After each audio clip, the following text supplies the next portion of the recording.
We now come to the Leader of the Opposition, Keir Starmer. Thank you, Mr. Speaker.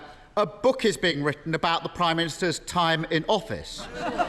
Apparently, it's going to be out by Christmas. Is that the release date or the title? Prime Minister. Well, Mr. Speaker,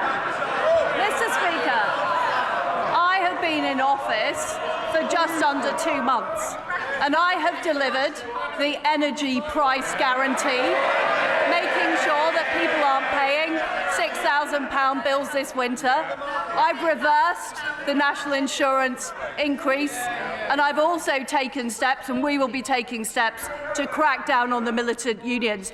Now, what, Mr. Speaker? I think, Mr. Speaker, that is more of a record of action than the honourable gentleman in his 2.5 years in the job.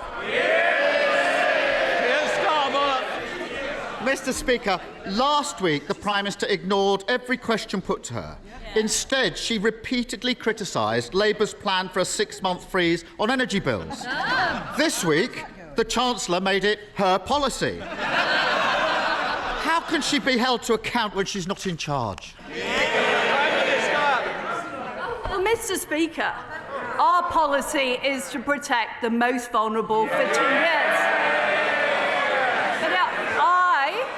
I had to take the decision, because of the economic situation, to adjust our policies. I am somebody who's prepared to front up. I'm prepared to take the tough decisions. Unlike the honourable gentleman, who hasn't done anything on businesses, he's done nothing to say he'll protect people after 1 year. He's got no plan.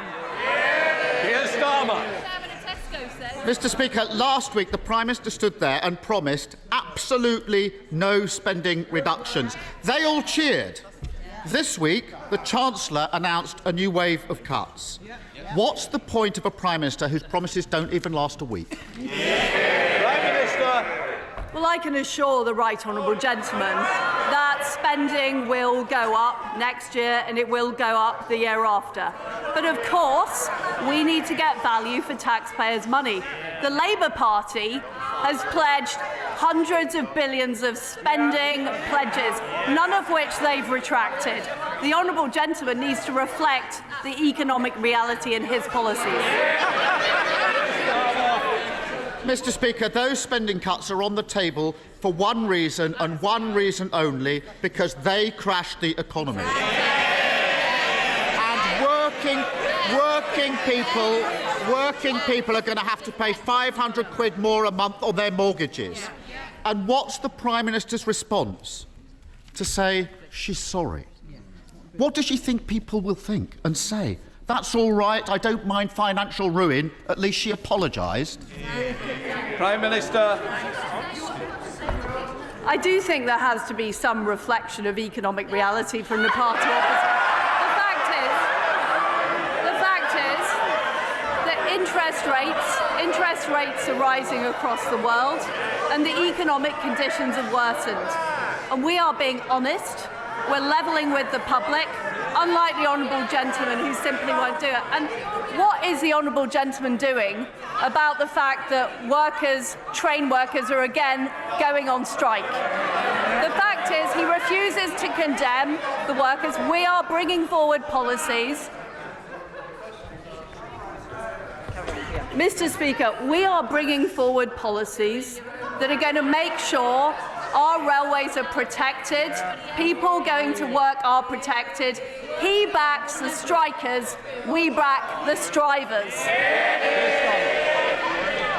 Mr. Speaker, she's asking me questions because we're a government in waiting and they're an opposition in waiting.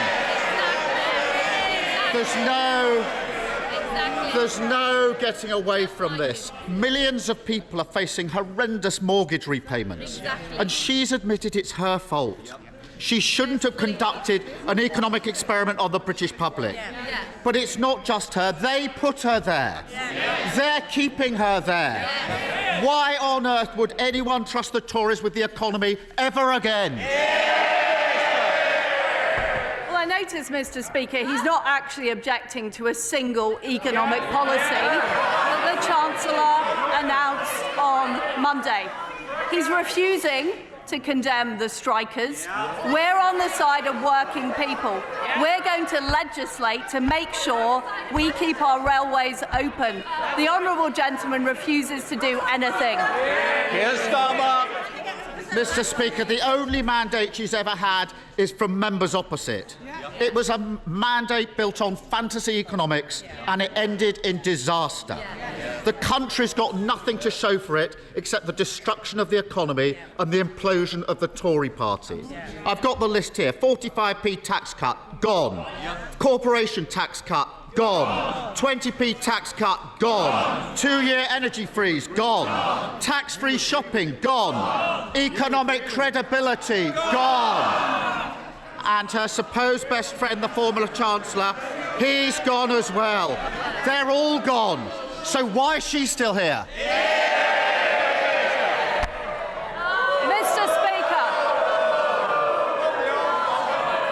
Mr. Speaker, I am a fighter and not a quitter.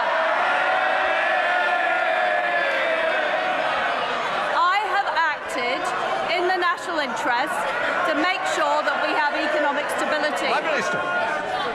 Order.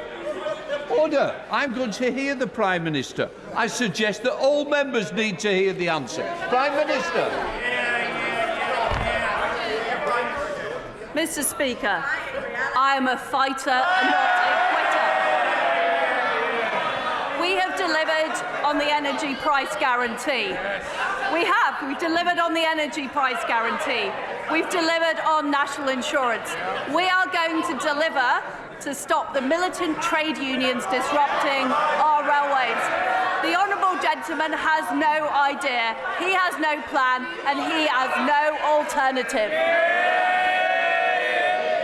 James Grundy.